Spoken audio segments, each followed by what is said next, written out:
So welcome to this heart connection for today. So this heart connection is slightly different than the previous one. So we are trying every single week. We're gonna have the heart connection, and we will bring into intention of the conversations of what we're experiencing in a way that, let's say, the new moon, the full moon, or anything, the journeys or the cosmic energies. And in this way, that not only that my contribution is actually the collective contribution. So I would like to welcome Richard to this container because I haven't met Richard. So hi with that. And also Daisy, I have Polly, I have Kyle. So before we dive into checking with everybody and introduce everyone, I'd like to invite Kyle to open up the circle. Thank you, Lillian. Thank you everyone for being here. And let us just settle in to our heart space. So for moving from our mind space to the heart through three deep breaths, letting the day go, letting any tension go, any worries, anything, just settling in to our heart of remembrance, and returning home to our heart.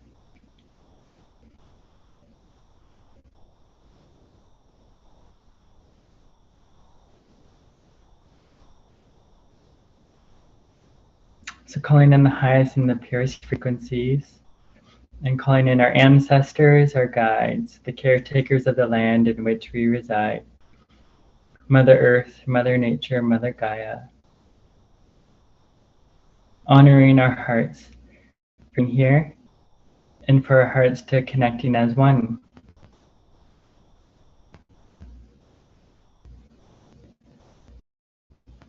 So then as we move from that head space to the heart space, we're giving ourselves permission to just settle within the heart and to give our hearts that space to just rest here for a little while, to receive anything that we need. And then we're moving to our feet and feeling grounded and one with Mother Gaia. So our feet are going into the soil, and as they go into the soil, it's blessing the land, and we're receiving the nurturance from the land and giving great gratitude for Mother Gaia for all that she provides, and the trees for that clean air and supporting us in our breath.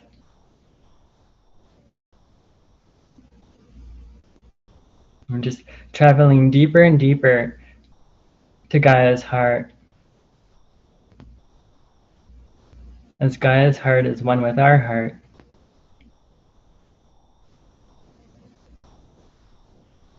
Just keep traveling deeper and deeper to that nourishing soil, allowing the soil to just cleanse and purify us and to restore us. And then Gaia meets us with her wide open heart of that unconditional love and that compassion, as she loves us just as we are. And she tells us just to love ourselves just as we are.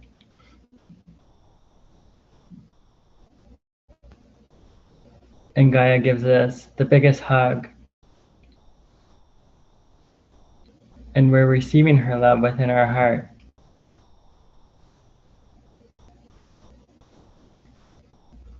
She just connects us more to our remembrance, to our essence, to all of our magical selves and multidimensional selves. And give great gratitude to her as we turn back to our sacred space. So feeling the energy within your feet, your ankles, your legs, your thighs, the core of your stomach, your heart, your higher heart, your throat chakra, third eye chakra, and crown chakra. And taking 3 deep breaths as you come back to your body in the here and now, in the present moment.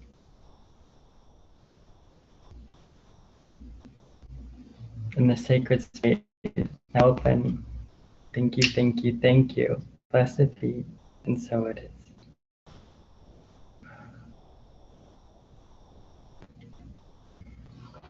Thank you. Thank you, Kyle. So I'd like to welcome Richard and also Polly as the first time and in this heart connection. And I'm so grateful that there's new faces here. And normally we will talk outside in a way that in the Facebook Live, there's a lot of people respond. And to have people present in here is such a joyful feeling. Yeah, so I love like if you guys can, Richard and Polly, you can introduce yourself just in a simple way, like what you wanted to share with us. And then will be Daisy, and then Kyle, and then will be myself. So yeah. I'm happy to say hi and introduce myself. And at this point, I'm not sure what to share, but I've been in California for a few years. I was I'll just tell you a little bit about myself. Life kind of was hard on me up until about 20 years ago. I'm a computer guy. I'm in the engineering field and a very logical thinker. And when I was married back then, a lot of things became very hard and difficult. And we happened to meet somebody who is an energy worker who was able to share a lot of ideas with us, which I thought were crazy at the time, and was able to well, my logical brain couldn't let it go, and I had to study further and further and get in deeper and learn what there was about energy and all of this flow. And I was able to start changing a lot of things in my life, both from diet to my thoughts to everything, to where I could suddenly feel there was intuition, there was awareness, and a lot of things, and I just wanted to learn more and more. And so for the last 20 years, it's been a journey of discovery, reading, and learning from other people, trying to bridge the gap of this deep, more real world that I'm discovering versus the physical plane that I've been so logically connected with since growing up. Learning things about undoing old belief patterns, learning things about discovery of what's, I want to say the word real, but I know that that's subjective to each person. So there's reality on a lot of different levels, and trying to find more and more deeply what there is out there. So it's been a fun journey to be able to become more and more aware, as I have been, as I saw some of you discussing in yesterday's experience. It's beautiful to see the connections that you have, the energy, the knowledge and understanding, and direct experience, direct connections that you have with these patterns, these don't know the words, don't anyway, there's a lot more, and so it's fun to learn and share with you. And as far as what I have to share, I obviously have some ideas and things that I've learned, and I'm happy to communicate my insights as the opportunities arise. But for now, I just appreciate you letting me join and participate. Thank you. Thank you, Richard. I can very much resonate with what you say. As a technology computer engineer, I'm from the tech world as well. I'm in the construction tech, the startup world. And I know how hard I work with a lot of software engineers. I'm in the older man world. I'm the only girl. I support my boss and my team, 140 people all around the world. So yeah, and I know it's hectic. Everything changed so quickly. And also they're also very tight on budget. Everything is just fighting. So yeah.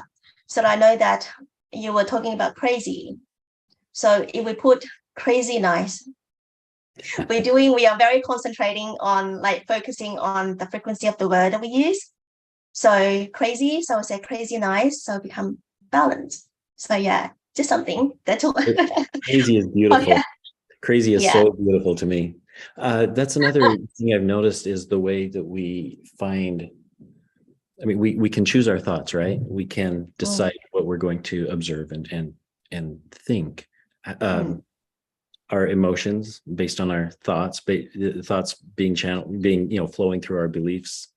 And as we open up judgment and, this is this, as we define things, it's easy for the thoughts to get filtered down and then turn into emotions. And learning how to control that flow or to understand that flow and to work with that, as you say, words, everything has vibration, everything has frequency, and to be able to choose how we live, how we experience everything, what we do with that. It's an active choice. We can be caught in the stress and the fear and the whatever is scary, or we can take those same experiences and see all the good in it, see all the beauty, and find the art, the creativity, the purpose, value. So When you talk about all that filters, judgment, I could see a lot of flow chart. How the flow chart work, because I'm a programmer as well. I can see. Anyway, this is just my brain. That's how my brain works as well. Well, it's DNA, right? It's code. It's a language. It's a structured code. All the coding, Isn't that our purpose here? Is to come in and find the bugs in the code and fix them. And put it out the bug. And that's our belief system, right? Our belief, our belief has a lot of bugs in it. And as we come back and again through our lifetimes, we have different perspectives and experiences to fix those. Yes. So we are reversing the code. Figuring out who we are. Yeah. So we parent ourselves, which is we have new neural pathway when we do that. Right. We mess those up pretty good through these experiences. There's a lot of that conflict. And so when that is a break, so when we break, normally we need to, I'm not trying to say that it's negative, but it is true. We need to break down. So we break through. We need to descend. And then we ascend. The more we ascend, the more we descend. Think about it. So yeah. Can I add a thought? So we feel glad. Yeah. If I feel I'm taking too much time. And there's no time limit. We have no time, no space here. This is a heart connection. So now I'm bringing to this because I know that we all really connected in this way. And that is also the remembrance coming in a way that we need to break the cycle so that we remember. So as I look at what you just said about we have to descend to ascend or ascend to descend, or however we look at it, and I apologize, I've never heard that. So I'm thinking through that, but it matches up with some discoveries that I feel I've recognized, or some recognition. Maybe you'll have way more insight than I do about this. Maybe you can add to it, or maybe this will enhance other perspectives you already have. But I remember hearing people talk about resisting versus allowing. And to me, in my logical brain, it was just, that was, learn to allow more than resist. And when people would talk about some negative things, they'd say, don't resist. The resisting is the problem. And I didn't understand what that meant. And maybe these are just different words for the same ideas. But as I've got a big, long story about this, but so I'm trying to condense it. What I'm finding in life is that as our lives our lives here in this experience support resistance. They teach resistance. They teach, that we're fighting. We're and what I see as resistance is that feeling. You can almost feel it as stress, or your muscles. You can imagine pushing against something and resisting. And resisting can be good in the sense of building and creating. For example, going to the gym and working out, and you work on your muscles, and you have resistance training. But there's that process of breaking down. When we resist and we live in that resistance, what we're doing is blocking access to, and I don't know the words for it, but I'm going to call it universal energy. The universe, being able to access the help, the connection with that power that's out there, that all that is. Mm-hmm. If we resist, we lose that connection, and we're on our own. We're alone. When we are able to let go of that resisting, which would be allowing, which feels like what? It's, there's no more tension in your muscles, in your neck, in your brain. That it's a flow. Now you can go back into creation, which may take some resistance, but building it as a flow, as a motion, versus fighting and resisting. That is one of the key principles to accessing what I call miracles or magic, or what changes your life. And as I first started learning this, I would notice, maybe once a week I would see some new miracle happen in my life. Some new thing would be created based on, I guess, the second principle, or the other idea, which is you have to desire something that is for your highest good. Versus, some people, they think the law of attraction just means, oh, I want that new shiny car, or that, a lot of money or something like that. And they go after that, but it's not for the highest good of all, or even for the highest good of yourself. It's not along your path. So understanding your path, understanding the flow, and being able to connect again back with your higher self, or your, what is right for you. If you understand and wish for what is good, number one, and then number two, live an allowing life, living a life where you're allowing instead of resisting. If you can do those two things, the miracles just come and come and come and come. You can't stop them. They just flow. So beautiful, so fun. And so as I look at, you have to, can you tell me again what you said? You have to ascend to descend, or descend to, I can't remember what you said. Descend first, and then ascend. Descending has to do with letting go, right? It has to do with allowing. Descend is peeling off. Okay, right. Taking off the layers. Yes. If it has to do with letting go of resisting, then that seems to be perfectly in line. And then you're connected to all that's out there, and you have all the support in the whole universe, all these dimensions, all these everything. You have access to grow and go anywhere you want. So you have shared so many nuggets. Like, I can't even remember all of it, but two things that I want to bring into here is, you can feel. You say your neck, your body.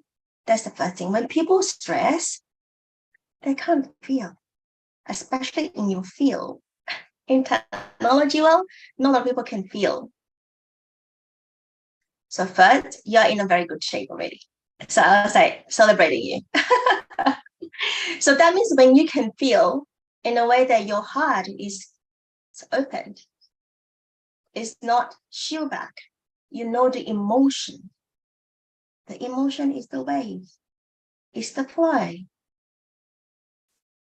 So you tap into the flow as well. Not only the wording, not only the theory, not only the knowledge.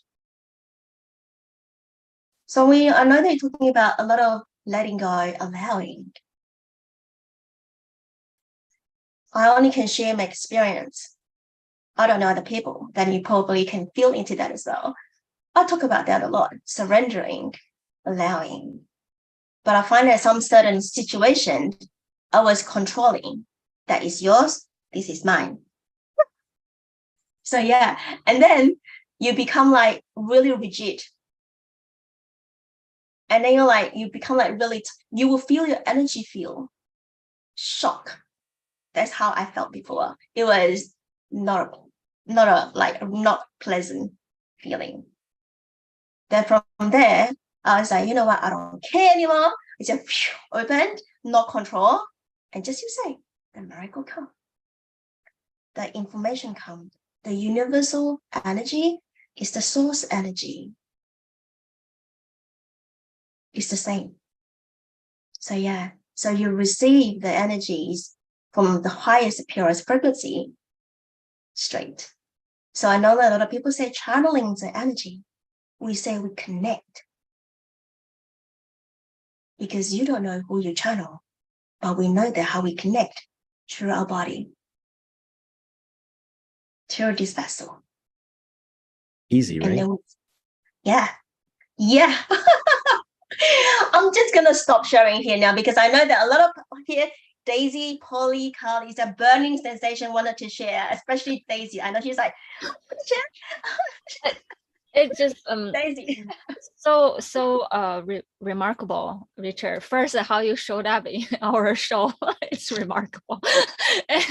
and also your way of seeing life, because like a lot of us is being trained, it's like there's a left path, there's a right path, there's the rational path, there's a logical path, and like people tend to feel like they need to hold on to something in order to tap into the filter or whatever idea you want to deliver to them. But you have a amazing way to deliver it in a way that first they felt like for me first, I feel like what I'm resisting to, because they feel like only through resisting I know that is how I learn, but there's nothing I can resist to because it's everywhere, all the download.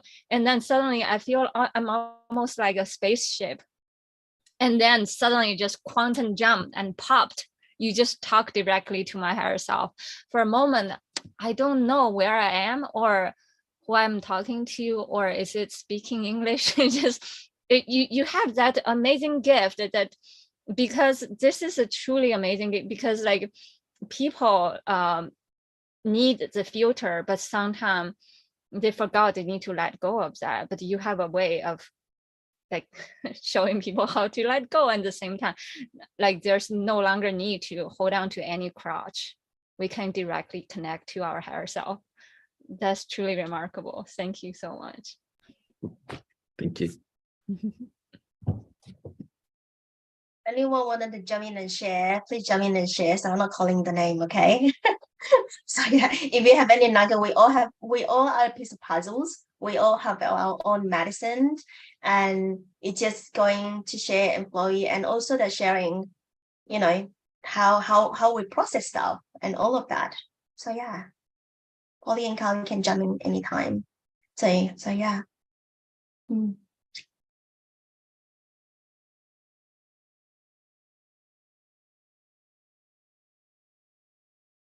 Anyone?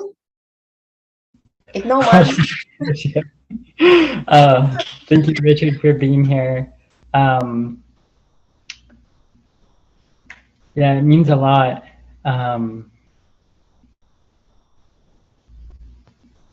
It's like the miracle of answered prayer. Because I haven't had like supportive like male role models in my life who like understood me or like would even like hold space. Yeah, I was just so used to the wounded masculine. And being around that energy, it was like that catalyst for me to being like, I'm on a journey of like wanting to just shift things. Like I know that life can be so much better than what it was and what I was going through. Yeah, so I would just talk to my guides and surrender as much as I could in the moment. Yeah, but I was definitely scared of the masculine. And like males because of like what I went through. Just with like, yeah, like just everything. Like yeah, not having that supportive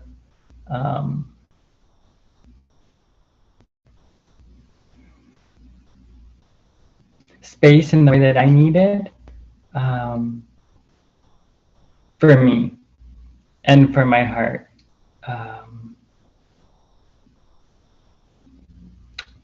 So thank you for arriving home to our home.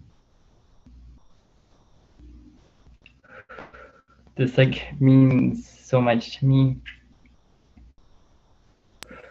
more than you know.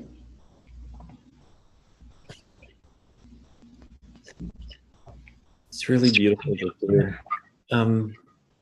When I don't really know how, I've never thought about this or talked about this, but maybe 20 years ago before this, as I was a really bad husband and father, I was a very controlling person. I was very angry all the time. The world really had pushed me down into this place where I felt like a robot. I never really thought about opening anything up. I was very, very closed. Now, as I was able to start eating more healthy and start, yeah, so it was a change of diet. It was a change of environment. It was a change of thinking. And I had people supporting and helping me. For the first time, I allowed myself to open up to feminine energy, which I had never done. I mean, I could see girls out there I liked. See, again, I don't know how to talk about this. And, I was attracted to the beauty in the women out there, but I didn't know how to communicate. I didn't know how to share. I didn't, I'm a guy. I'm this strong rock, this object. And I didn't know how to soften. As that changed, it took a lot for me to transition to being able to, number one, talk to other women. And I noticed that women were intuitive and they had a certain energy that was very different from other men. And I immediately loved the beauty, the power of that feminine energy, the connections. And when I would turn that around and try to have the same conversations and the same connections with other men, as they would talk about sports or government or politics or comparing, the very low structured, rules and laws and right and wrong, versus the feminine energy, which is just much more creative. And women can see everything. Or I'm sorry, I'm categorizing women and men, but that feminine energy is so beautiful, appreciative. There's so much gratitude, there's so much power, there's so much growth. I see women as angels, and I see men as just these strong, objects that are trying to figure out, like a flower growing, what can be beautiful, what can we grow into, and we try to make these connections. And again, I don't know what I'm saying here, but the connection, the understand, I guess, bridging and understanding both worlds is, or there's a lot more out there to understand and to explore, but that feminine creative energy is amazing. And finding other men who are able to grow towards this creation, it's kind of rare from what I've seen, and it's really cool and beautiful. And it takes a lot of effort to expand, and it feels lonely, it feels difficult. And for a woman to understand a man's energy is incredibly difficult, because we're all so, it's such a different, such a lower, such a, not, it's not about high and low, but it's a more structured, it's very different energy. And so to hear you finding more abilities to connect, I apologize, I'm getting a call. I don't know how to block that. Sorry. I don't know how to. Let me see if I can hang up on this.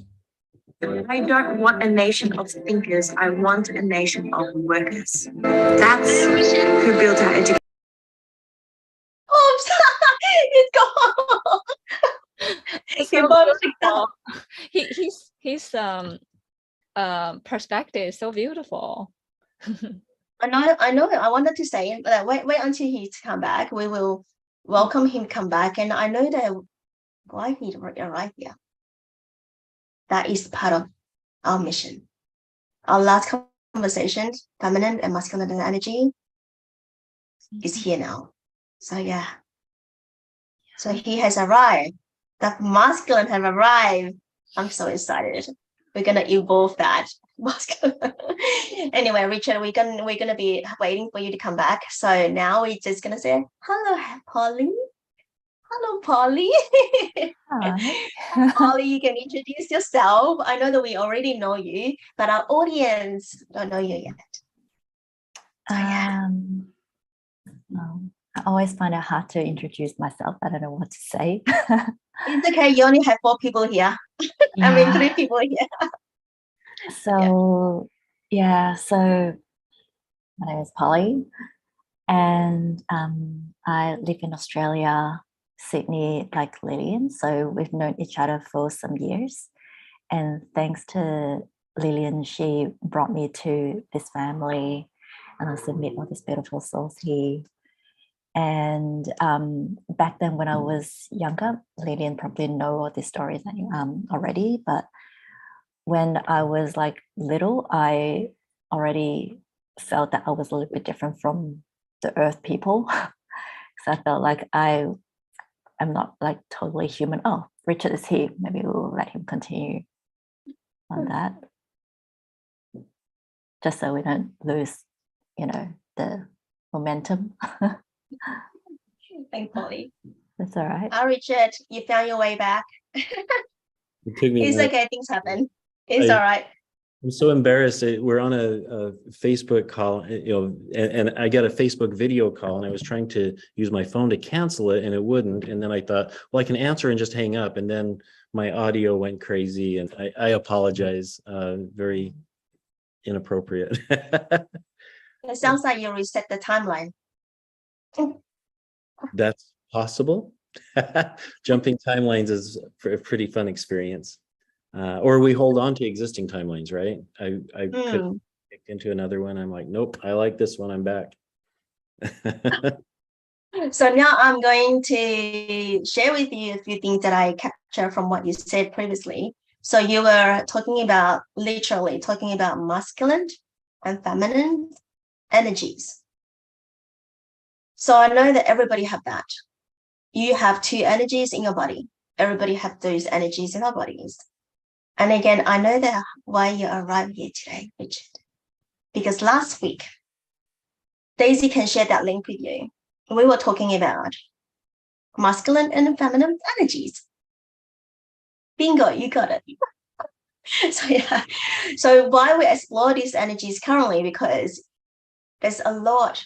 This is my experience and my analysis, if you want to call it, is there's a lot of feminine rising.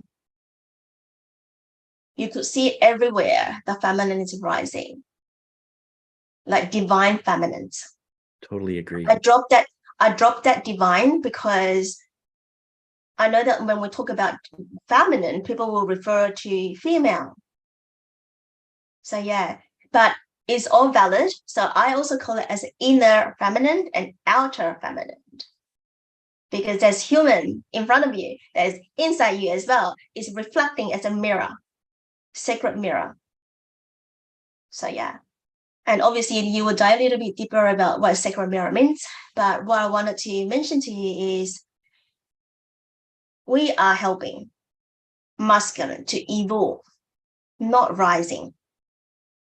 Masculine have risen, but pretty wounded.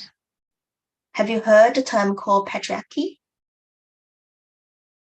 So let's say women's in the corporate world want to climb ladder with you. When the role coming up, you apply, I apply. I want to have the same salary with you. And again, that I want to be there. I want to be number one. I want to be more money. I want to be more successful. So we as women become like a man. We have really, really strong masculine energy. And we actually forgot how to feel. We forgot all of that. And it can be frozen and forgotten. Because when we're thriving as internal too much feminine energy, too much masculine energy, we are imbalanced. Men and women will find imbalance. So yeah, they're literally. So we bring into the balance of the masculine and feminine energy. So when you say that there's not a lot of masculine out there can really understand, it's only sports and all of that, because they don't have the role model. And look at your fathers. You guys are provider to the family. You have to provide. You had to climb the ladder because that's how the world works. But now, masculine, feminine rising, feminine rising in a way that a lot of people are doing healing work. The more healing, the more work that we do, we ascend, right? Our consciousness ascending, more consciousness, and masculine, very slow. For my awareness, for my own inner masculine, I park my masculine at the back seat, because I have so much wounded masculine. I love my feminine energy, creativities, flow, magic, miracles. Just like you said, you love that energies, right? So feminine also love the energies. We leave the masculine behind.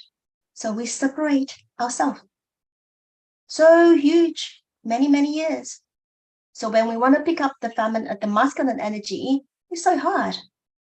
It's literally really hard because you've been very flowy. What's masculine energies? In this container that you see, when we flow our ideas, we need to land it in a container to make it manifest, to make it actioned. That's what we need both. You can't be flow in and flow out, flow in and flow out, right?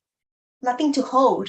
The masculine creates space, safe space to hold the feminine, so that the feminine can show up even more, feeling safe, expressed in her own body, using the voice. That's why you love to see the feminine flowy. So yeah.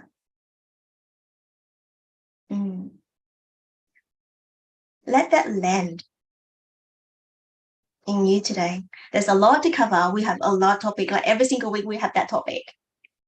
But this is how you will see that, we are literally have a mission to live together and masculine and feminine in the balance. We're not ignoring any energies. Together, hand in hand, we move together and we heal together, and the earth, Gaia, will ascend and heal as well.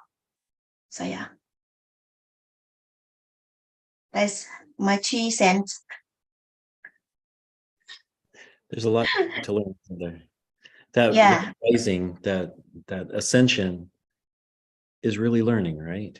It's is it shifting energy? Is it higher energy? Absolutely. Is it can you say it's above another? Maybe. I guess.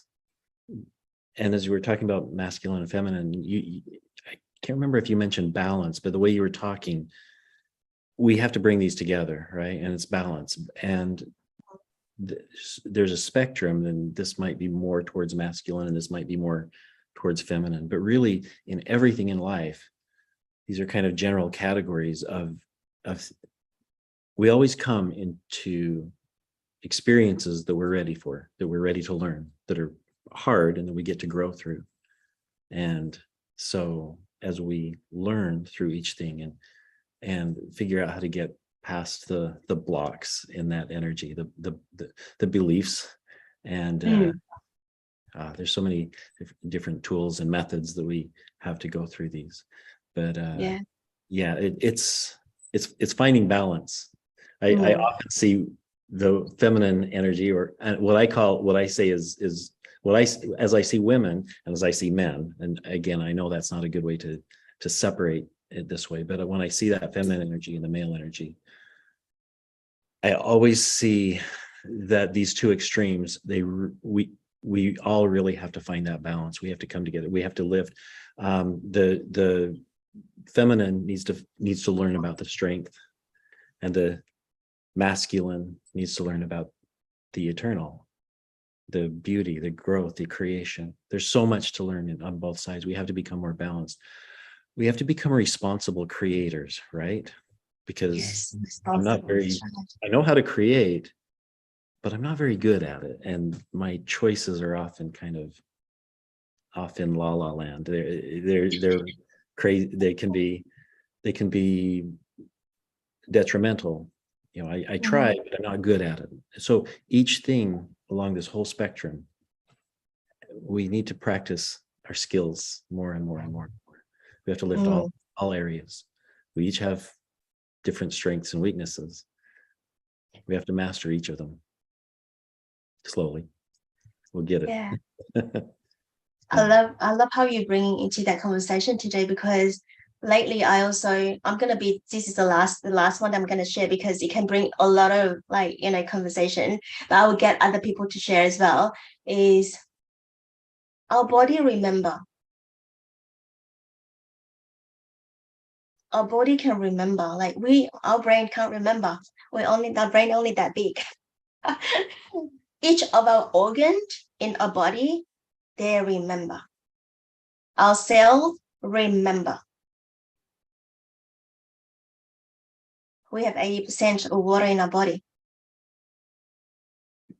When you're in the womb space of your mother, you remember. And this is, I think, what I hear, and this is a theory I'm trying to learn, is that's your DNA. That's the hard drive. That's the storage that comes with you from lifetime to lifetime, or from experience or expression to expression. Is that DNA is the pattern, that's the code that has a few glitches in it, has a few bugs in it, and as we manifest here and have different experiences, we attract all the problems that kind of fit in alignment with those glitches, with those bugs in the program.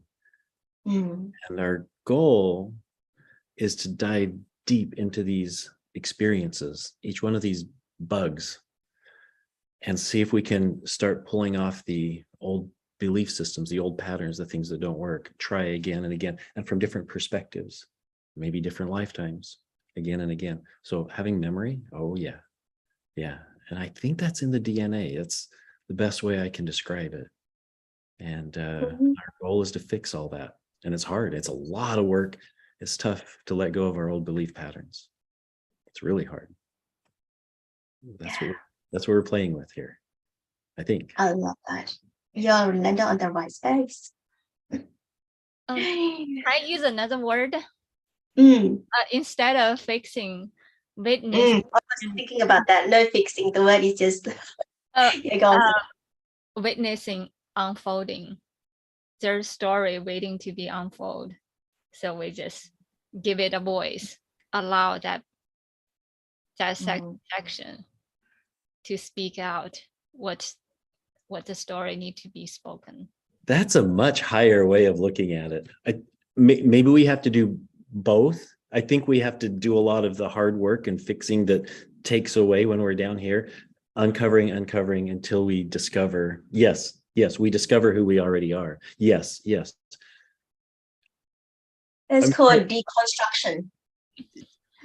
I heard somebody say it's like we're all grand pianos. We're all these amazing instruments, but then our experience here is like a little child coming and hitting the keys and we don't know how to play. Or you could have a master that sits down to the same instrument and plays the masterpiece, right? It doesn't matter who's playing. We're already this, little pinch of source energy. We're already divine. And so, Daisy, like you just mentioned, we're discovering who we already are. And for whatever reason, we have these problems that we believe that, like a magnet, we attract these same problems and we hold on to them as we discover, as we figure out how to let go and get back into alignment and into this energy. Like as Kyle was opening up and talking about the connection with Mother Earth, with Gaia, as we're able to allow and just let this energy flow, I think we start to see more clearly. Daisy says she's coming off this excitement, this That's isn't it? That's so perfect, because the master is already within. The second you're gonna speak, the second you're gonna take action, is already behind. Is take for our own heart to listen and to attune to that the radio station of that master talk. But there are people, our friend, family, our soul tribe, they're able to recognize. Like, for instance, there could be part of me and telling me, "Oh, Daisy, oh, what's you doing? There's so many doodling math and math everywhere." But there's another part of me, it's like, "Oh, Daisy, that way how you put your finger on the piano, that sound come out, it sounds so miraculous." So it's like it take our own attention. It's like we have so many different channels. We can give attention to that channel or give attention to this one. It's whatever we give attention to, it birthing out new reality and new universe. And we are the master player of that universe. Yeah,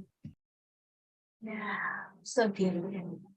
I love this conversation getting richer and deeper. But of course, we have so many of us. We're going to stay until at night.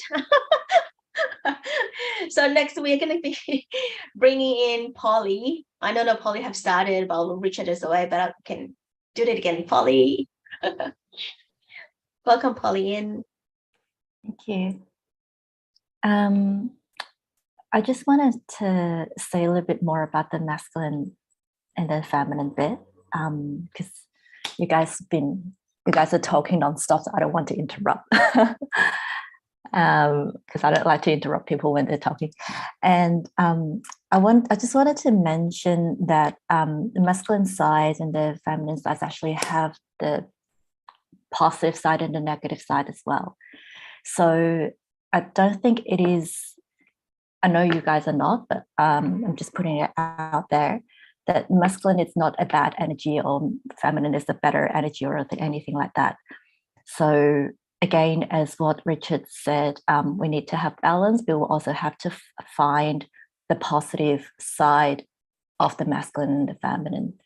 So, for example, with masculine, there are a lot of negative masculine energies that are out there displaying in the world, like manipulation and control and stuff like that. And that's not the good masculine energy. So the good masculine energies could be courage and protection, that is to support the feminine and to encourage the feminine. So it's something like the feminine and the masculine they have to kind of work together like this for everything to work. It's just like the yin yang symbol, right? We have the masculine and the feminine side. So I know sometimes it's hard. Sometimes it's natural for us to maybe think that masculine, we have too much masculine and it's not good. Yes, nothing is good when something is too much or, too little. But also we need the positive ones to come in as well to balance it out. So that's just my view of that. And I wanted to share. Yeah. Oh, yes. Yeah. Sure. Sorry, No, I wanted to share a little bit, Polly, as you bring into manipulations. So I also come into awareness that in the ancient way, also timeline, in the matriarchal system is also feminine, also manipulate men. So that is coming from that is the original as women actually really pressing down the men as well. Isn't that funny? And then was that, yeah, it's just like you know, those kind of like, you know, scenarios. That was at the end of the Lemurian time when the Lemurian fall. Yes. So what Polly is talking about is the wounded masculine and wounded feminine. So we also need to look at ourselves as what is really wounded in you that you need to heal yourself. I definitely have wounded feminine too. Comparison, competition, envy, jealousy, manipulations, betrayal, rejection. It doesn't mean that masculine doesn't have that. The both energy have that. But in what sort of situation in your life? And sometimes it might not be in this human life. It can be in the past life. And you heal yourself in this human self, in this earth life, earth plane. So yeah. Sisterhood wounding, the brotherhood wounding. But there's a lot of things to share. That's thank you, Polly, for bringing that in. It is really true. Like positive, negative, which is all wounded. Then we have to heal ourselves in all kind of ways. Daisy. It's sometimes I lose track of, is that the wounded one, is that masculine or feminine? And so I decide I'll just use another neutral term. I just know that part of me is tensed up, is in contraction. So I just tell myself to listen and see what is unfolding, what is waiting to pop open, what portal, what story. Yeah.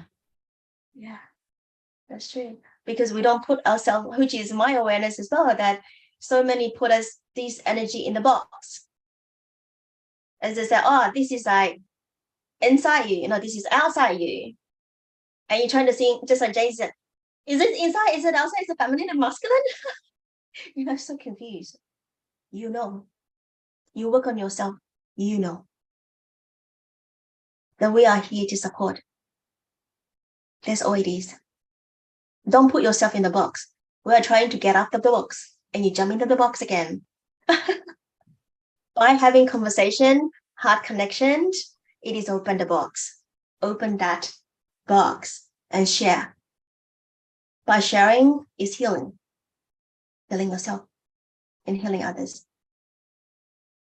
So yeah. Thank you. Sorry. Yes, Richard.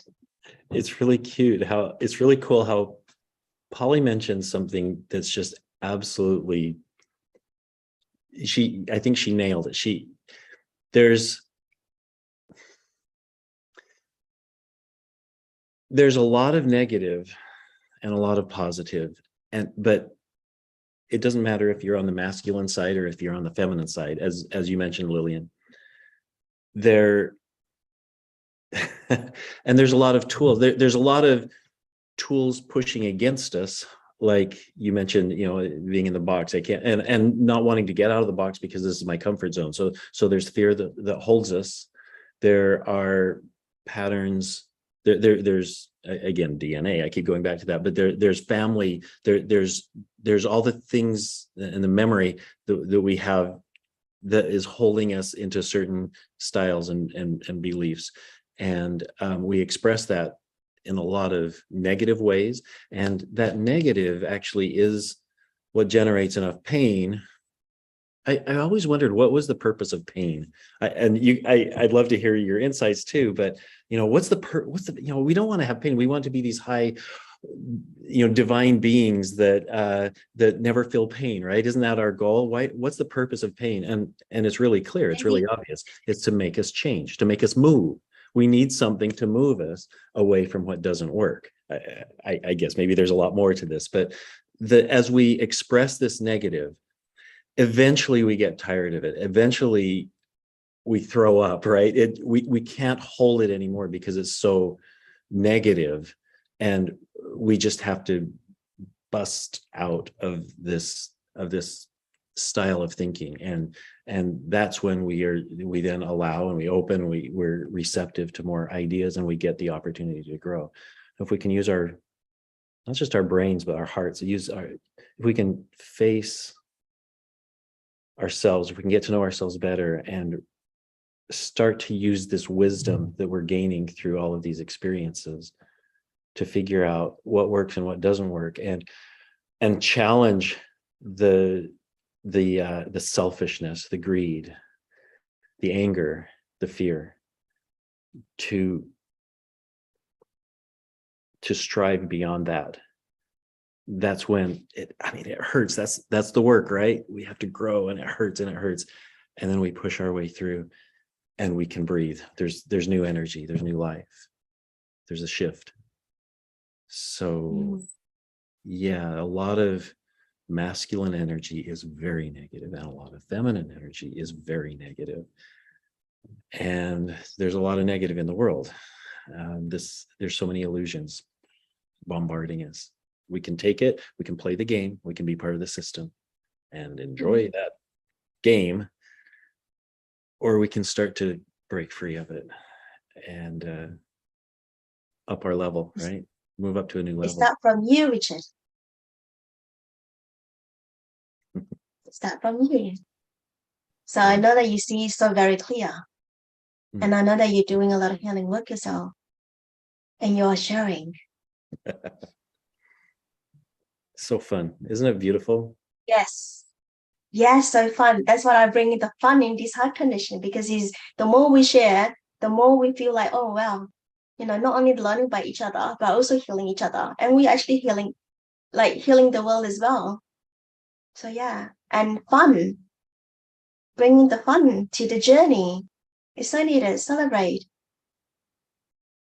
Don't celebrate to the end. At the end, there's no destination. It's a journey. Celebrate every single journey. I want to say that sharing is healing, and this is true in the energy healing world, because there is a part of us not only just to do the inner work, like the hardcore ones, right? But even just sharing and putting things out and verbalizing what you want to share and listening back with your own ears, it's an acknowledgement. And in energy healing world, because I do energy healing, acknowledgement is actually a way of healing. So there is example, I'm not sure if you've heard of it, but when people say that, oh, we have pain in the body or something like that, and we want to go and see a doctor, and you're telling the next person oh, I'm going to see the doctor because I have this, and this in my body. And then all of a sudden you find yourself have less pain. That happens to me. That has happened to me before, and that has happened to the people around me as well. And not just physical pain, but also emotional pain. When you talk about it, for some reason, the pain seems to have lessened. This is because you have acknowledged something. You bring something from the subconscious to the conscious so that it heals, because you acknowledge it. And that's part of the healing. It's amazing. I really like that kind of healing because it's not hard work, right? Low-hanging fruit. Yep. That's I can hear Daisy say more strawberries. more energy. Yeah, more energy food. This is amazing. Because like our work, and right now this portal, and also yesterday we discussed about the Chiron in Jupiter, and how what is kind of like amplify what is our wounded aspect, our subconscious mind, because it's Sun, Moon, Venus, and what's the other one? And South Node. They're all in South Node. So telling us to digging in deep into our subconscious mind, what is our karmic pattern, and diving in deep in the parts that's wounded, as we are all walking wounded healer, how do we give voice, give acknowledgement, like Polly said, to that wounded part, that begging for our attention? Because even our ego, like the smallest like density of the ego, like no matter how much we suppress it, it still deserve acknowledgement. And think about how much he did so much work to bring us here today, and no matter how much we suppress it, it still deserve a word around the table. And ego has positive and negative too, just so to put it out there, because I know that a lot of people have been talking about ego. Oh, it's not good, it's not good. No, it's good it's there for a reason, and it's not always not good. Everything, like what Richard said earlier, that everything has a spectrum, and we live in a duality, like the world of duality. Like everything has one end and the other end as well. So we just have to be balanced, and so as for our ego. So ego can be good. It drives us to take actions and to do, amazing things. But at the same time, ego can be bad, and it talks us down and drag us down. It's a tool, right? The ego. Exactly. We use it. I mean, it's a computer. It just runs. It's programmed. It does its routine, and it's amazing. It's incredibly capable at doing what it does very well. We have to learn about it and understand it. And if we don't, and if we let it run the programs and control us, if we disappear, kind of go into vacation mode, and we're just letting ego run the show, well, that's not very practical, and it's not very useful. And we don't grow very much from that. We just experience like we're sitting back watching a movie of some drama that's where people are battling back and forth, and we just let the ego go and fight and judge and just follow.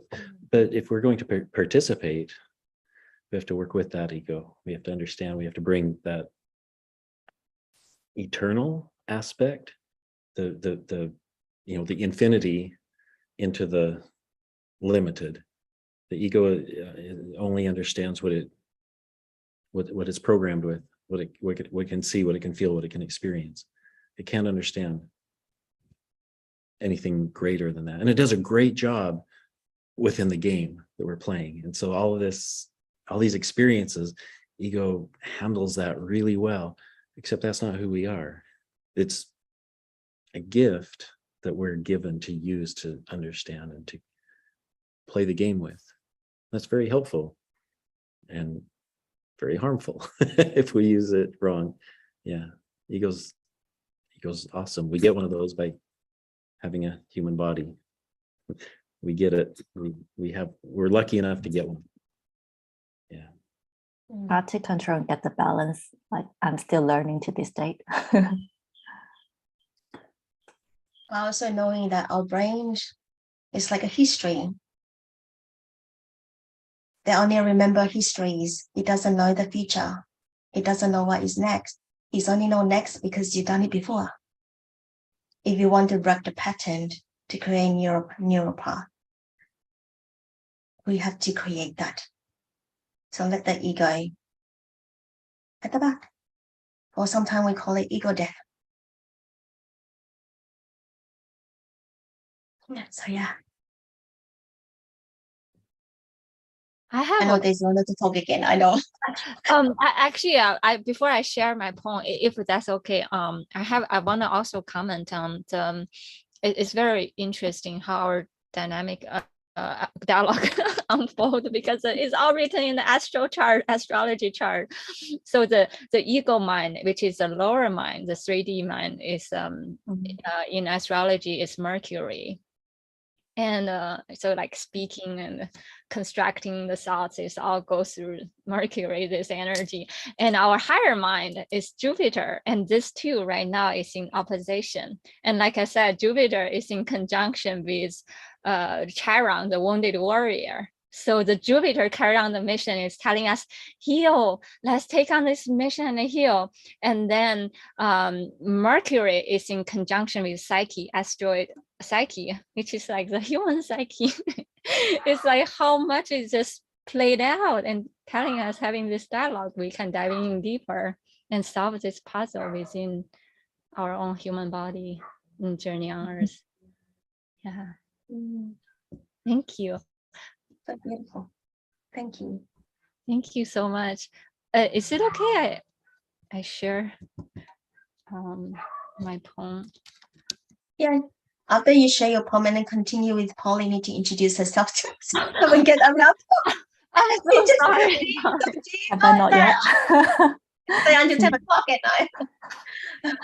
How about Polly? You introduce yourself. I can read later. No, that's okay. You can share if you're in the middle of it.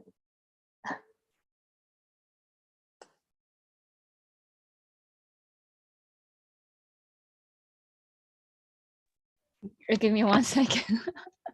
Maybe Polly, you can continue then. So yeah. Okay, I'll make it really short. Yeah, so as I said, I've known Lillian for quite a few years, and she brought me to this family. I'm really grateful for that. And just to make it really short, like I was saying back then, when we were waiting for Richard to come back in, when I was a kid, I had a feeling that I was a little bit different from other people, because I feel like I'm from outside of this planet, basically, literally. And my whole life has been really self-aware and kind of keep asking myself a lot of like weird questions since I was a kid, like what's the purpose of life? Why am I here? Life and death questions, all sort of things. And I was a really old soul kid back then. So because I thought so differently, I didn't really have a lot of friends, because I just couldn't see myself fitting anywhere, basically, for my entire life. And even until now, well, I now see a lot of, souls that are, in the same journey as I do. So I'm very grateful for that. But back then it was like really hard for me, especially when, there were a lot of human experiences that were not so great. And then my first 33 years were like a really struggle for me, because of clear and delete. And even though it's really harsh for me, but I was still really grateful for my experiences, because I always think that no matter how harsh your life is, your experiences are, there's always something to learn. It is whether you have the self-awareness or not to take the gem out of it. So it was really, really tough, but it was also my experiences that made me who I am today.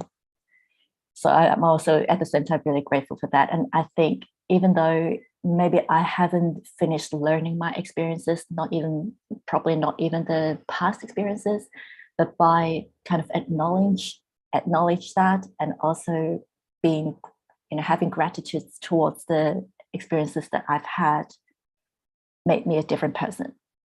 So a lot of times it's more like how you view yourself in different situations. But anyway, in the first 33 years, after the first 33 years, I was like really burnt out, and I decided to find peace. So I got into meditations and read a lot of books like metaphysics, more spiritual books are more into spiritualities, and I started to know more about energies and God. Maybe not so much about God, but energies, and they're pretty much kind of goes hand in hand anyway. So if you look into energies, you naturally go into metaphysics, and then God, and then all these different sort of things. So I was into meditation because that's where I could find peace back then. And I found a lot of peace in meditations. And then I evolved to the better person. At the same time, my human experiences are still not so great, but better than before. I was trying to get the balance between the two. And then I naturally just got into healing, like energy healing. I felt like there is something that I have to do here. It's to heal, not just to heal myself, my family, but there is some part of me, I feel like I'm here to heal. And there was one time, because since I was young, I kept asking what my purpose is on earth. I didn't get any answers, right? But then in my mid 30s, there was one time that I asked the same question in the shower, and I got that message in the shower. That's probably when you're not really thinking, right? Because you're relaxing and all that, and things started to flow in. And I asked the same question, and then all of a sudden I got this answer through my mouth. I literally spilled those words: save the world. And I was like really shocked in the shower. And I was like, oh my God, what's that? Because I swear I didn't say it. Something came through me and it just moved my mouth, and I said those words. And I was like really, really emotional. I literally cried for like at least 1 hour or maybe 2 hours, because it felt so true to me. Even though back then I had no idea what that means. Like, I'm not a Superman, not a superwoman. How am I going to save the world? But in my heart, I feel so true. It just felt so deep and true to me. And then I got into energy healing because I thought, maybe that's the way that I save the world.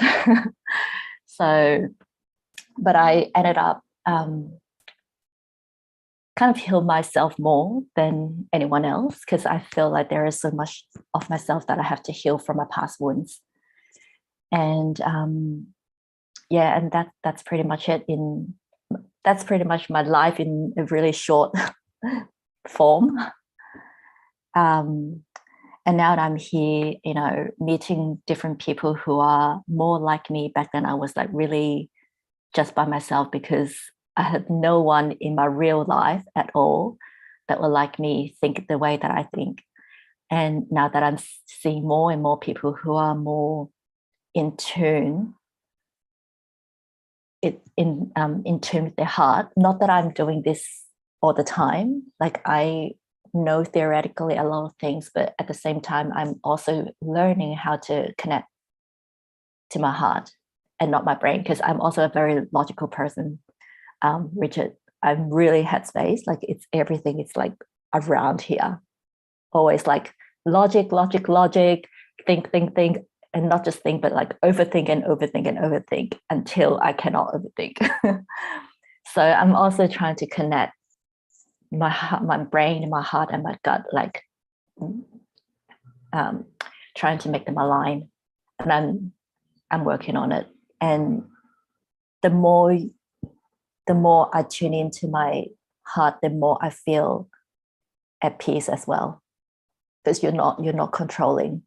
And that's the flow that we were saying, like at the beginning, right? Because the flow is actually the feminine energy, and the logical mind is actually the masculine energy, and the mind is the masculine. Even though the brain has the left side, which is the more masculine, and the right brain is the more feminine. But we have to have the brain, which is the masculine, and the heart, which is the feminine, to be aligned and coherent. That's how we have to learn how to work with them as well. So that's my story. Thank you for listening. It's so amazing. Polly, you have an amazing way of speaking the truth. It's like your body speaking through you. There's like vibrating. It's like this is something I'm learning myself, because I share with most of you guys that because my spinal injury and head injury. So it's hard for me to connect with my upper chakra, with my body wisdom. But you have such a way of embody the body wisdom. That's how the healing happens. Because our body is a healing tool. It is a healing, kind of like tuning fork or the hollow bone. And when we vibrate, and you're listening to different part of the body, what that part of the body's vibration it speaks through, and then as you speak through, you heal. And that's the same way. And as you shared when you talk with your doctor, and then there's certain part of the pain heal because you naturally remember this gift. You have this gift many lifetime. You practice sound healing, and you know it's part of you. And so you are re-experiencing this, and so you can share this with others. And just there's some ways like you're so true. I don't know whether true is the good word to say. It's just so pure, the way pure sense of how to reflect the essence of life and the very medicine and healing of life, of the spirit itself, embodying different part of the body wisdom. It speaks through you as you speak. Like even you just by showing up, like speak, and then you just carry these waves of healing wave. I think I shared with you the first time I met you. I saw you just rise up and have this beautiful dress, and the dress itself is like the ocean wave. You just heal like an ocean. I remember wave, that. oceanic wave. So I always like I want to see you again, and now you come back. I just feel like, yay, Polly's back. Yeah. Thanks, Daisy. It's nice to know how, other people's perceptions, because what you said, I couldn't see it in myself. So it's nice to know. Thank you. My body is vibrating as you're talking. Different part of my body experience that kind of like how, like kind of when you're ironing the clothes, it's like ironing different part of my body. I'm feeling healed as you're speaking. Thank you so much, Polly. So I finally introduced myself in the middle of this entire, I don't know what it's called, session. Has anybody noticed that Kyle has about 1,000 things to say? And he's just been watching. He's been holding everything in. That's good that you observe that he always have that. So we invite him to come on board to share. I think there's a lot of depth here that's just waiting to explode. A lot of beauty. Anyway.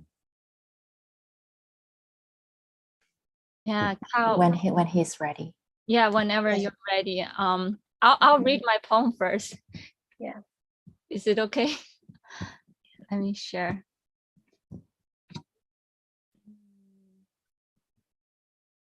Okay, yes. Can you guys see it? It's called Ode to My Ego. That's beautiful. Sometimes you're my wounded pet companion, constantly begging, nagging, demanding for more and more attentions, recognitions, and affirmations. You want to feel okay to be the way you are. You want the whole world to know that your feelings and emotions are valid and real, like a little homeless baby yearning for so much nurturing motherly love, to be whole again and home again. Sometimes you're like a bug in my internal mental space, keeping looping on and on. That one defunct program code of the matrix just won't let go. You gather stories and tears of this lifetime and all past lifetimes, drowning my whole existence from head to toes to prove one unshakable truth: I matter. Until one day you're finally able to feel the higher self's warm golden sun gaze dawning upon us fondly. Of course you matter, my little one. You always matter. You are an inseparable part of my world. I am sending you oceans of sweet roses and unconditional love to make you feel whole again and home again. Because you're never alone. We're always in this together. You will never know how much your creator loves you with so, so much love. So that's my piece. And I also have a short prayer attached to this piece. I'm calling all my wounded egos, lost inner selves, inner shadows, and fragmented soul parts that were trapped in time and space spectrums to fully coming online, to be in connections and unionship with my higher consciousness.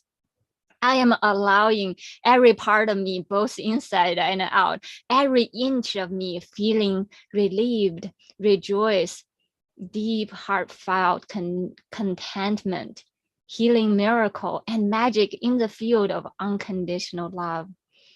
I pray for the alignment of my mind, body, heart, and soul to anchor this forever sacred spin of my crystal light and soul print on earth.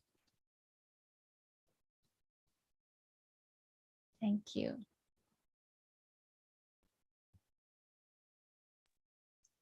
I love the poem. It's beautiful.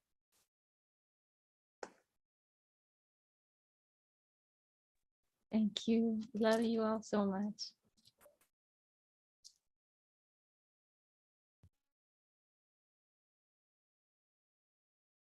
I think it speaks really well how ego is not a bad thing because it's just wounded or it's just, you know, screaming for attention, for our attentions.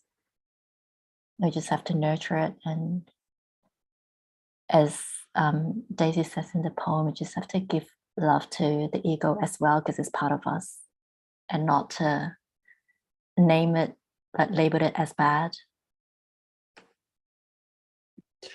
It's only bad like a 3-year-old child is bad.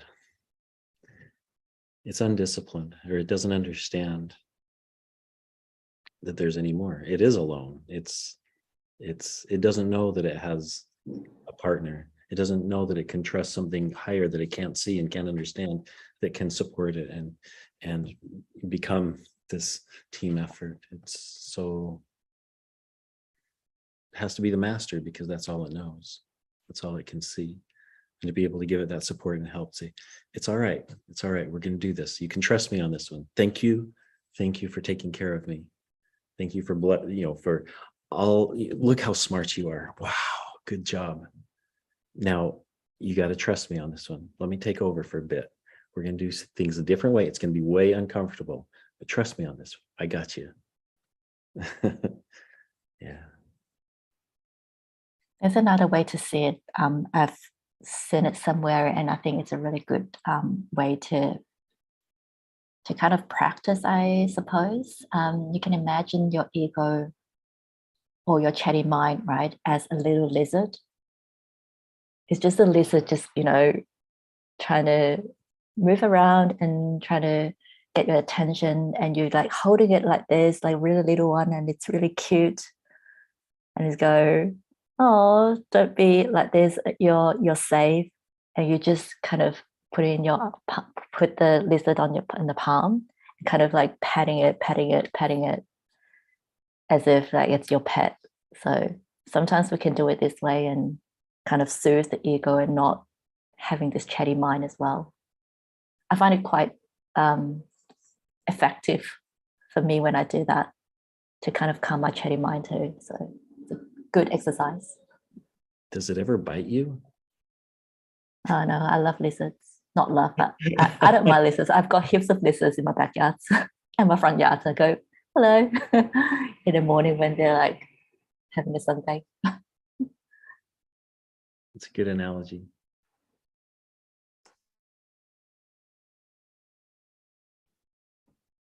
Yeah, that's a perfect analogy. I think recently we one of our friends asked the question about what is ego, what is Draco draconian, what is the and also what is dragon.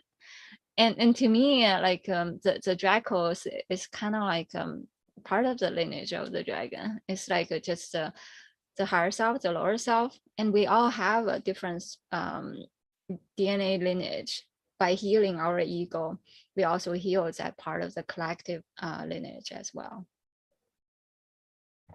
Yeah. Mm-hmm. Kyle, are you ready to share? Yes, this is like a huge night, honestly. And receiving, it's like from 19, like from when I was 19 to now 33, it's like everything that I've been looking at and like healing and diving deep. Um,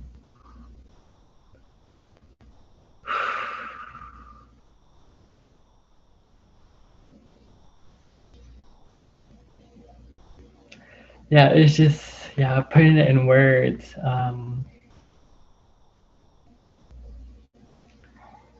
Yeah, so from when I lost my father when I was 3 to then losing my stepfather when I was 19, it was like the catalyst from like not having like the father figure and the father figure that I needed. And yeah, traveling through all the stages of grief and all the emotions of the ocean and like working on the father wounds and that father wounding. But it was like being more in that, it was like I found safety in the feminine. It's like what the feminine raised me, was always supportive and nurturing. And my connection with Mother Gaia, Mother Nature, Mother Earth as one has been like my support, like my inspiration to keep going, and like that connection to nature. And it's just been so beautiful to just like Mother Gaia's been always there. Like she never let me down. It was like almost seeming like the feminine never let me down. And I like could trust in her. And I knew it was gonna be okay. But I didn't have like the masculine in my life to like hold me, to like hug me, to say that like my father saying like that he loves me. I never like heard that until like the day before he passed.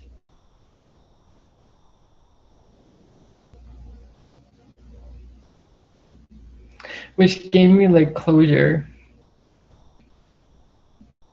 a little. But it's like it didn't make up for all those 11 years with him. I was terrified of him. And I would just like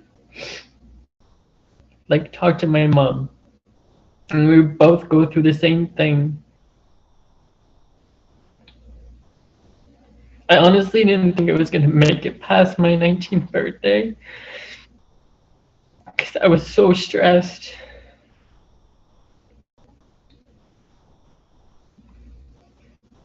But I made it.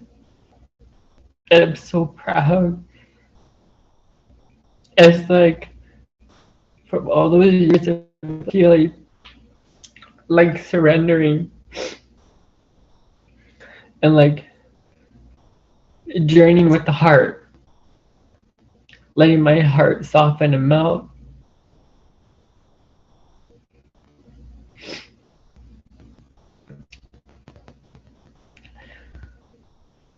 has just been just like that gateway into the Sacred Heart Valley to just help me fully like be vulnerable, to be seen, held, heard, and loved in the most beautiful and nurturing way ever. So it's like now I get another like start on life, like that rebirth. And you all helped me to rebirth and helped me to remember and to become whole and complete. It's that remembrance and the opening of the heart and allowing myself to be vulnerable. Because I had to just be so strong my whole life.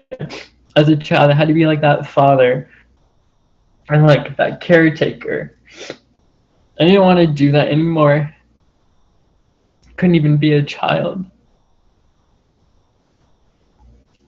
So now it's like learning to just tune into my inner child and to play again and to know that I'm safe. And that like it's okay to take up space in the world.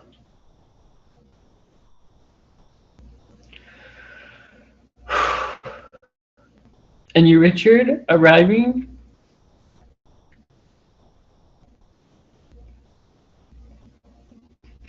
It's like Lily, it's like that healing we did the other day with that like return, how like the masculine like energies and like archetypes and aspects were returning my golden heart to me.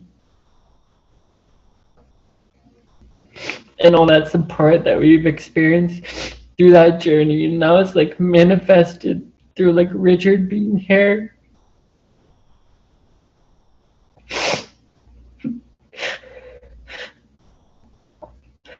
Thank you, Richard, for being here for all of us and to be like that soul brother and like that father figure for me.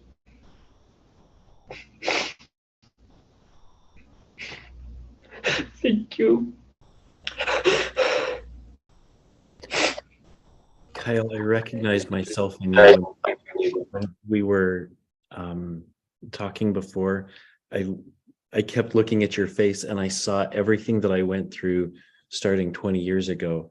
And I saw the processing in the brain as you're going through your memories and you're reliving every aspect and then hearing something and comparing it and hearing something else and comparing it. And you have so much to say. You have so much to say. You are so full of light and expression and emotion and love, and everything is just moving through you. And you have all the memories of the conflicts and the struggles and the fears and the pain, everything that I guess we all go through. But yours is, I guess we all have certain roles, right? There's father and son, a father role, a son role, a teacher role. There's all these different roles that we live to experience certain types of things. And as you're going through this and now resolving it or going through the process of closing that out and understanding, you have, sorry, I don't know what to say. You have so much to do. You have so much to do. You have so much to give. And it's moving. It's so beautiful. And yet it can be so stuck because the world is not supporting of you sharing this. Nobody listens. Or nobody listens at the right time, or nobody acknowledges and is aware. And I went through that, and it hurts. It hurts so bad. And I can't tell you that I really know how it feels for you. I don't have those same experiences the way you're going through them. But I know that I can see it opening. And there's a lot to do. And oh, keep going, and keep working here in your mind. Let these things grow, resolve them, bring them, ask deep questions again and again, deeper questions. Find where your base is, that love, that connection to feminine energy, to Mother Earth, to all that supports you. But like we said before, there's positive and negative, and all that you may be latching on and holding on to things that you can't let go of because that's been your support. And you're going to have to grow out of that and find why to let it go, not just how to let it go, but why to let that go. And what's better, or you look out into the universe and there's emptiness, and it's easy to hold on to what we're familiar with, what we loved, and then we get ripped away, and there's the loss, and we're stuck with memories that we can't let go of. And I guess the only path is asking deeper and deeper questions and just working through it, knowing who we are. But I loved watching your head. It's like I could see into your brain as everything's moving. It was so cool to watch. You're amazing. You're so full of love.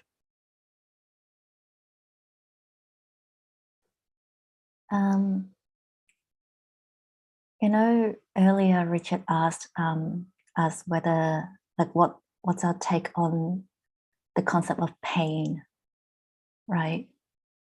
And I think it's the right time to share now, after listening to Carl. To me, pain, if you put a lot of attention to pain becomes suffering. And pain is at the same time also beautiful, because it's your body telling you, and not just the physical body, because we have many bodies, right? We have especially the physical and the emotional bodies, which we kind of experience the most. And the beautiful part of pain is that it allows us to experience the pain in order to find the other side of the pain. And that's why when we suffer, so-called suffer, say for example, I talked about my 30s, my time before 30s, I had a lot of tough experiences, and so as Kyle. If not because of the pain, we cannot become the people we are today. And Kyle is a very unique male because he has a lot of the feminine and the masculine divine energy in him because of the experiences that he has gone through, because of the lack of masculine in his life. He embraces the divine masculine in him now. And if it's not because of the lack of the masculine in his lives, he wouldn't have been this,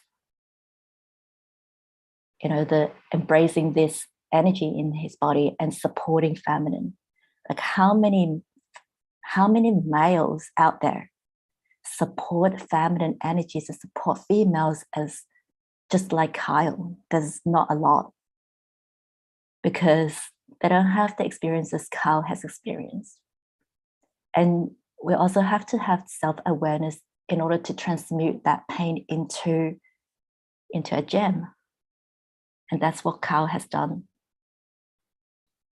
And that's why I really appreciate him every time when we see him among all the females within the groups, because he's always holding the space for us as a male.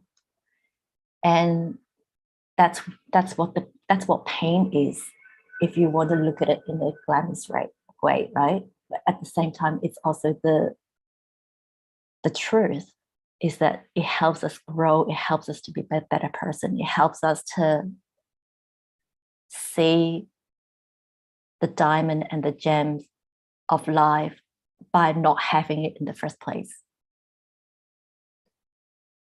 And this is how we grow. And I think the reason why there are so many people who can grow into a very mature, person full of wisdom is because they have experienced all this lack and all these tough experiences in their lives first before they actually can transform.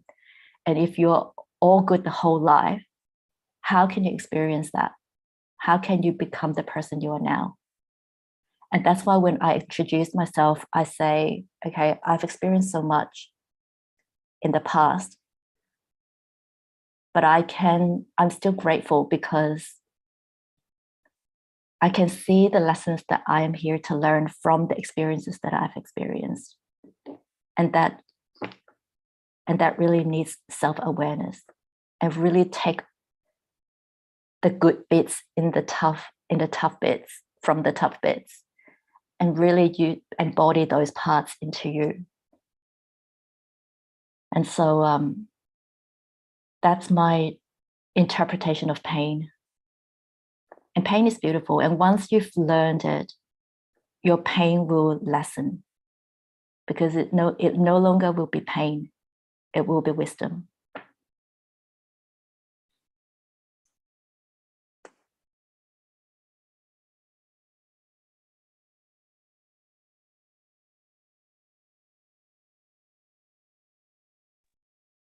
I'm truly at awe and bowing to all your inner work that you have done, Polly.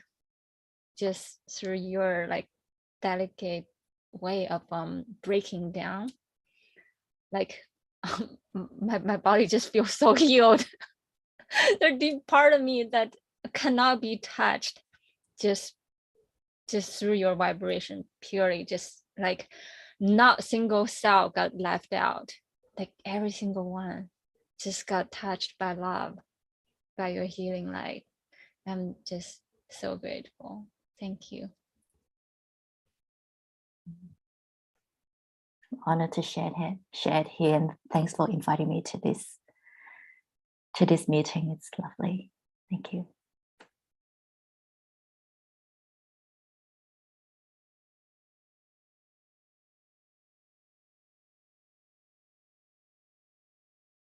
Daisy, you want to share? Introduce yourself.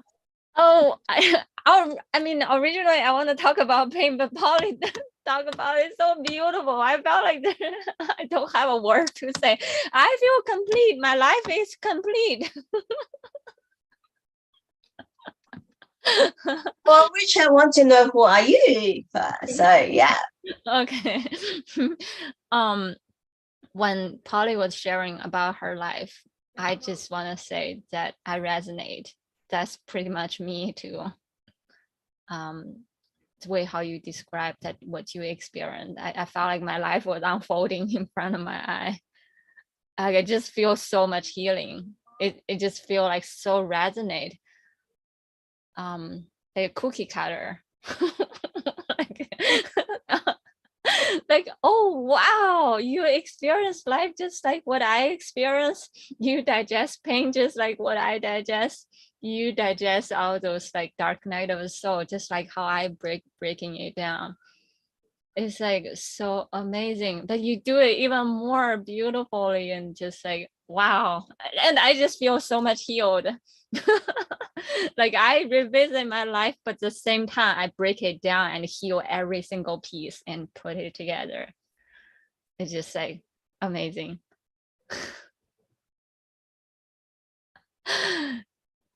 Yeah. And Thank you. Thank you so much, Poppy. This is so fun to be in a group where people can feel energy and who can pay attention to, like Daisy, like you said, every cell, every part of your body, and probably other dimensions of your body that are just, so you can feel and you can apply, you can take information, wisdom, you can see how to choose higher, I guess this is growth, right? This is the process of changing, seeing better ways. it's always, it takes a lot to ask deeper and deeper questions, but it's fun when so much amazing information is presented and it just, yep, that's good. Yep, there's another aha moment. Yeah, there's some more truth, some more value, some more purpose, something to make the pain go away a little bit easier, something to help shift. It's fun being around so much amazing light. So yeah, thanks you guys. I hope this boosts your egos. Oh, she feels so good. Either she or he feels so good today. But we're doing well, aren't we? Yeah. It's nice.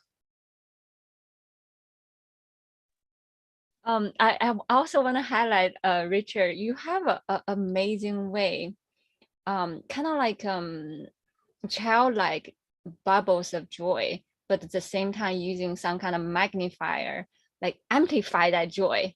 Like you're not missing any drop of joy or light that you see. You just come and zoom and just shining it to everyone. It's like, wow, another universe, let's play. That's how I feel your energy. So amazing. Thank you. It's easy to do, by the way. It's just choice.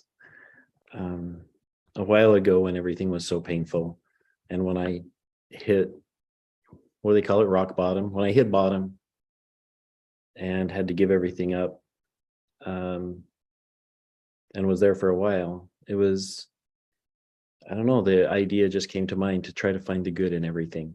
See good somewhere, whatever the pain is, try to find the good, try to see beauty over here, try to find value in something. When something's terrible, when there's a problem, there has to be a reason for it. My brain wouldn't give up on that. There has to be a reason. And somebody mentioned something at one point that said that, and I don't know if this is true or not, but it feels good. In every problem is embedded a solution. There's always a blessing or there's value in every problem. So no matter what the problem is, no matter how terrible it is, within that code, that structure, that whole terrible, whatever we're judging it to be, is a gift. And it's contained within the problem. And if we don't figure it out, then we lose that opportunity and we'll experience things different ways until we finally are at a very painful place and we kind of have to grow through that problem and eventually find the gift, find the solution. And yeah, the miracles all just came when they come to, when your vibration attracts. I don't know what it is. When you see good everywhere, when you, for example, the highest vibration that I can imagine, it's not love, it's gratitude.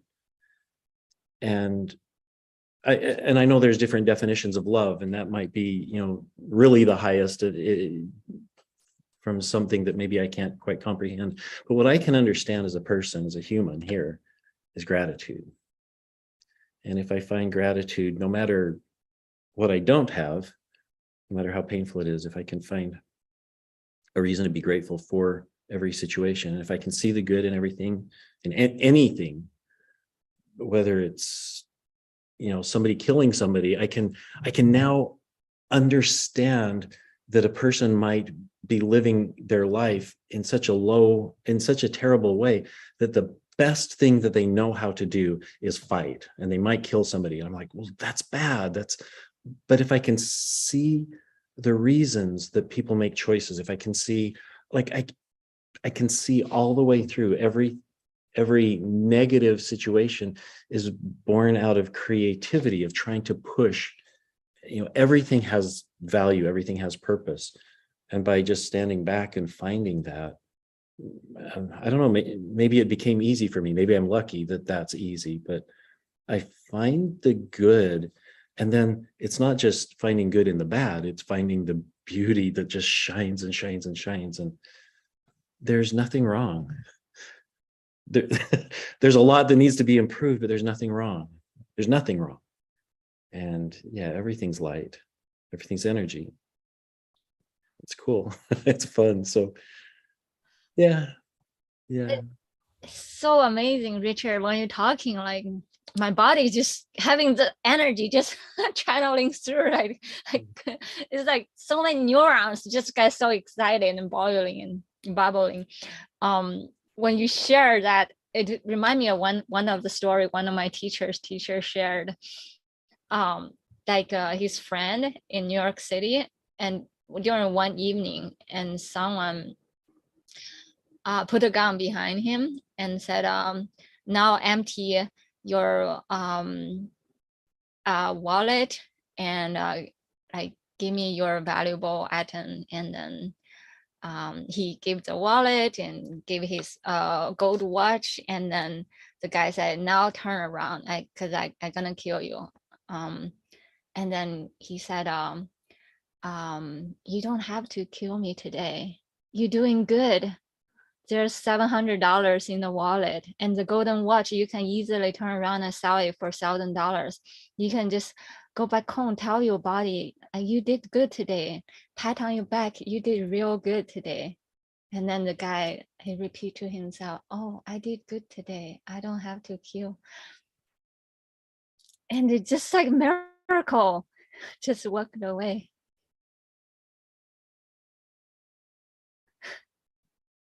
It's a good story. It's hard for people who are stuck in patterns of violence to just go, oh, I get it. Because like we can't go from the low rung of the ladder up to, we can't take one step up to the top rung, or we have to go one step at a time.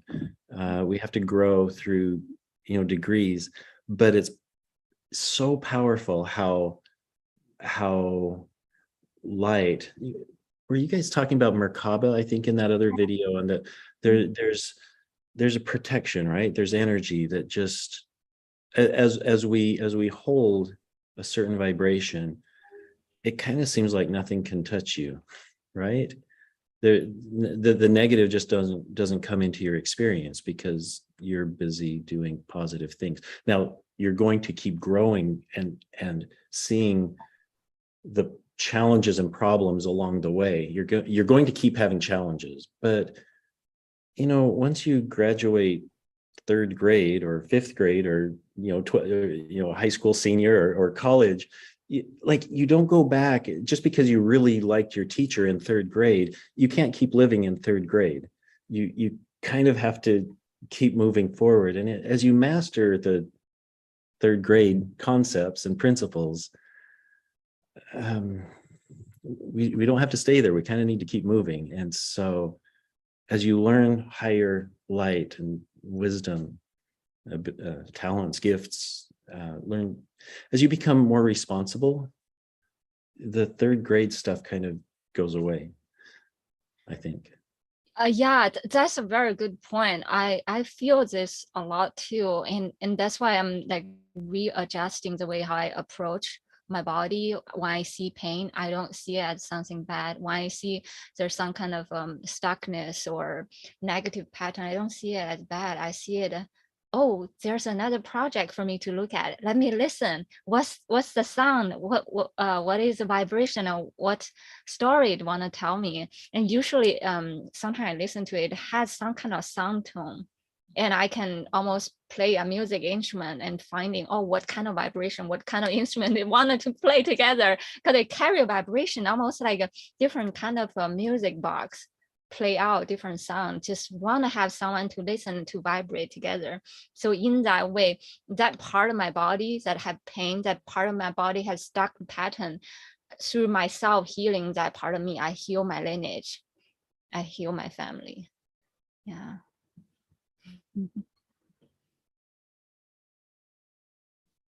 And which is like perfect because the portal yesterday we talked about, it is about that collective healing, the South Node, collective karmic looping pattern or ancestral healing. We are just perfectly, we're doing it today too. Yeah.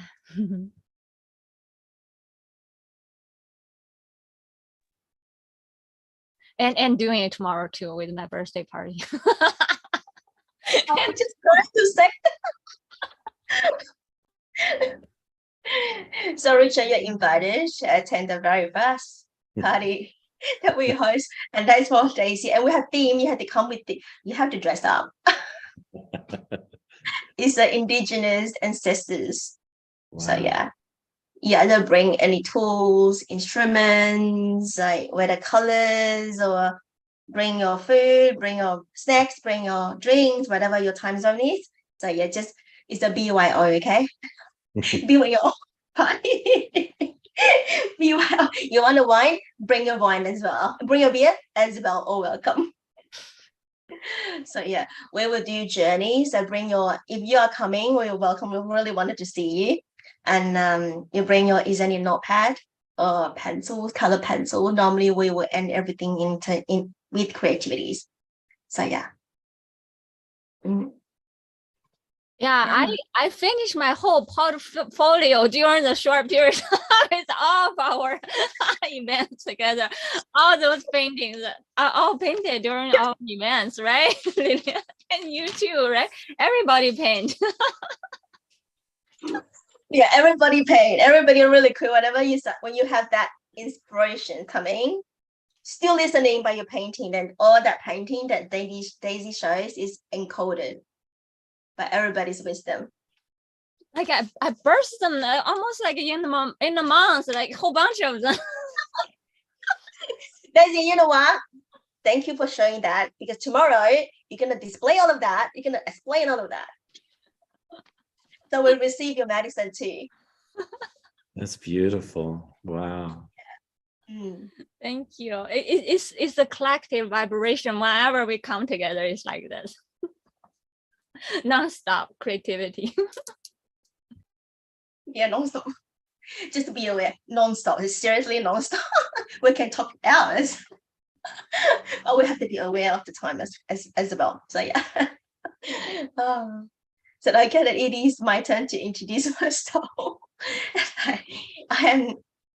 My name is Lillian, and I'm just a normal people, normal human that I trust. I simply just trust my own path by walking with the unknown. Then I open up the Sacred Heart Valley or embody Sasi, whatever you're coming from. Richard. So yeah, we have like 6, 7, I think 6 at the moment communities. The Sacred Heart Valley is a valley. So you come into the valley, there's community 1, 2, 3, 4, 5. So just visualize that. So we consist 6 communities, and each communities have pillars.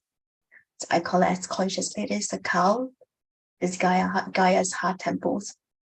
Conscious leaders. Daisies and body star seeds, conscious leaders.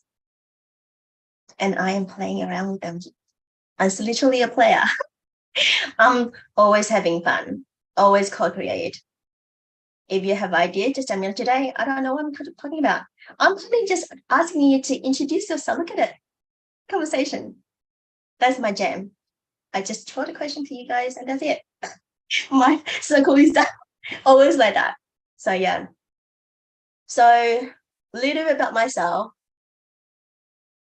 20 plus years in the corporate world.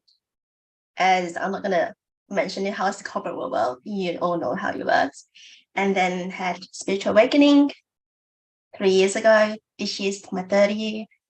And by trusting the unknown, and instead of seeking, I just stay I stay input, and the soul can just come.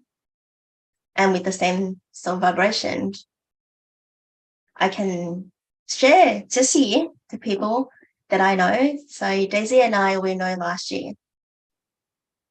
We did a couple of programs together, but we never, I say hi and she say hi, and we never talk at all because we are separated by different sisterhood, and we journeyed about, a year program. So we were very busy doing our inner healing work. It's only this year, only this year that we just suddenly And suddenly it means that we meet each other online again, and we recognize each other. And then we have a chat. And that's where we recognize each other. The first chat, 6 hours, 6 hours straight. We're talking about Egypt. We're talking about all the instruments. Talking about I was harassing all the activations. Okay, Daisy, what is it? So we all just sisters chatting. So we just I recognize her as she's a piece of puzzle of me, and vice versa. It's a lot of sacred mirroring. So I learned a lot from Daisy, a lot of wisdom from Daisy. Yeah. And also with Polly, 3 years friendship. I mean, probably more now, but I know that in these 3 years, we did not meet at all. And one day I sent a message to Daisy. I said to Polly, we need to catch up. So when we catch up, when we buy the bill, it's 1111. And when I met her, as I'm conscious, I'm already conscious human. And I met Polly, I was like, oh, I recognize her as well. And then she arrived. And she journeyed deep. So yeah. And then with Kyle, it's also someone that I already know. That before the Sacred Heart Valley opened, we met on social media. As in, I have open day 1 and 2 and 3. So I was welcome people into the valley, to the community, let's say. And he was the first person to say hello to me. So yeah. And he brought into the very fairies energies. So yeah. Initially was we all journey with the fairies, new earth. We'll have fun. So much fun. So we evolve. So yeah. So that, for me, I provide a very safe container to people with my smile. It just be myself. So I'm very true. When I say things, I will cry. If I say anything funny, I will laugh. And I'll play a joke as well. My wisdom comes from the air, from the source. So yeah. If you want to know, Richard, who I really am, I know your mind is because I can see you. I can hear you. I can feel you. You're an elemental, right? You're a little fairy flitting around. Do you understand? You see everything. Yeah, ding, ding, ding, the dust. Spreading your fairy dust. Yes. So yeah, so that is me. I don't have a title. I do have many, many titles, but you will get to know me if you come closer to me. That's my invitation to you. I'm so honored you have welcomed me in. And I'm so grateful for Daisy for letting me be, connect here, and then suggesting, oh yeah, come. I was saying, Daisy, would you like to talk a little bit? I'd like to get to know, you're very, very interesting. Some of your ideas and philosophies, and I saw a lot of her different posts and comments and things. Like, this is fascinating. This is really interesting. Yeah, Richard joined tonight. Okay. And it just felt good. It felt right. So I wasn't nervous, but I'm like, I don't know if I'm going to fit into this. What a family. That's the reason in mind. Thank you for if you welcoming. allow yourself to be welcome in. I mean, just join the party and have fun. Just like tomorrow, we're gonna join the birthday party. So yeah. So we're not gonna do a lot of. I mean, in this heart is. I know that you always have these conversations. It's gonna be like really long, but it's always very deep. This initially heart connection is the people get to know me, because I'm sometimes invisible. People know me. People don't know me. But I thought that what, just make it a little bit intentional. So what is today? What's needed? So yeah, so you has arrived. You hear the voice, you watch us. And tomorrow you're going to the party. So yeah, I'll but see thank if I can you. I'll try to make it. Is it same time? Same Zoom link? I can't remember. You send Zoom link. It's 7 p.m. instead of 6 p.m. So it's 1 hour late. I Right. may or may not be able to make it. I can't commit right now, but I'll see how tomorrow works out. If not, It's okay. I can just say, Mm. Oh, thank you. We have a lot of events. We can always Yeah. over and over again, like lifetime Mm. after lifetime. So Yeah. So there's no, like, as I said, that all the Sacred Heart Valley's event is always in the flow, it's always joy and peace, the feeling to the heart. Sacred Heart Valley is to invoke you to return home, to your heart space, to remember who you are. that's what we're here to do, isn't it? That's it. Thank you so much for your presence. Truly healing for every single one. And thank you, Volley, for open up and share our witness with me. So initially, when I just want to read this one in, when Holly and I we first met, I know that she's special. And she shared with me a lot of ghost stories. I love to hear it. Behind the door, some energies. And then I was like, I don't understand what this girl's been talking. I'm not energy person. I'm not nothing. It's just normal human. But I listen with no judgment. I didn't like, the hell is he talking about? Can see her clear delete the hell. So, but as I would just admire how she talk is like just like what Daisy said, the vibration, but I didn't pick it up. But today I picked up because I haven't heard Polly talking for so much. I'm the one always do the talking. I don't usually talk. Yeah, I know, but today this is wow, I love it, Polly. So no judgment, no ego, but I just receive what her experience is. So not until my awakening, until which is what the first meeting after awakening is only a few weeks ago. Then I sort of I feel her.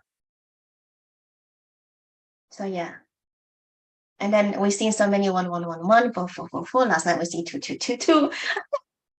So yeah, it's a lot of confirmation in another word. So we all here have a mission. We all here save the world. We have our own mission. We have our own path. We just need to recognize that and find out. So for that saying, if there's nothing else we wanted to share more, we're gonna close the circle. I can read one more poem. Of course. Yeah, it's called Life After Life. Life after life. For all the interwoven past life stories and karmic ties of memories, just to better prepare us for this present moment's first encounter to join spirits with each other. One sight, a million years, white pigeons flapping wings, soaring high and low, hovering around us to celebrate every miracle we have successfully unwrapped in this lifetime. We congratulate each, the roads that led us joining our effort of energy together, and the paths that we each has walked upon eons of lifetime and space of such a beautiful soulful journey. We are so grateful for every spirit and soul being that had guided us to today, and that we learn together within the self such a certainty of knowingness for all the mutual past lives, intertwining lifetime stories. We're all just magnificent rhythmic rehearsals to help us gathering, remembering, celebrating, and better preparing for this life's chances to reunite with each other over and over again, rejoicing, rewriting our lifetime story again and again and again. Thank you.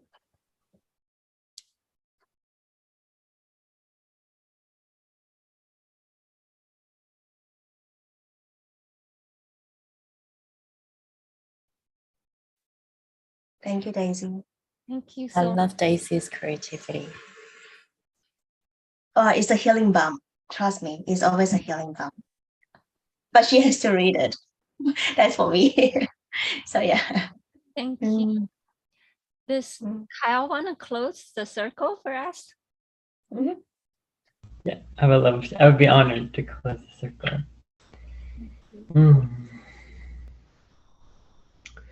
So thank you everyone for connecting your hearts as one and just weaving the healings and the blessings, the gifts and the miracles. Amen to that. We thank our ancestors, our guides, our guardians, the caretakers of the land in which we reside, Mother Earth, Mother Nature, Mother Gaia, for just being in the sacred space with the highest and the purest frequencies, to just bestow so many blessings and gifts and the miracles. And the extensions of us and the love that we are, as we are all one.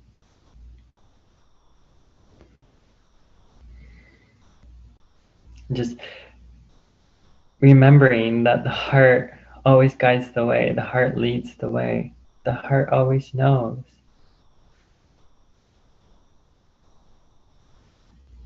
And just shining our heart with that love and that light that we are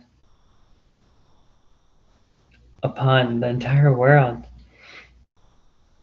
and helping others to remember their heart. Their heart is home. And it's time to return home to the heart.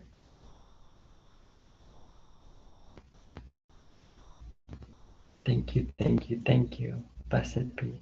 And so it is. And the circle is now closed.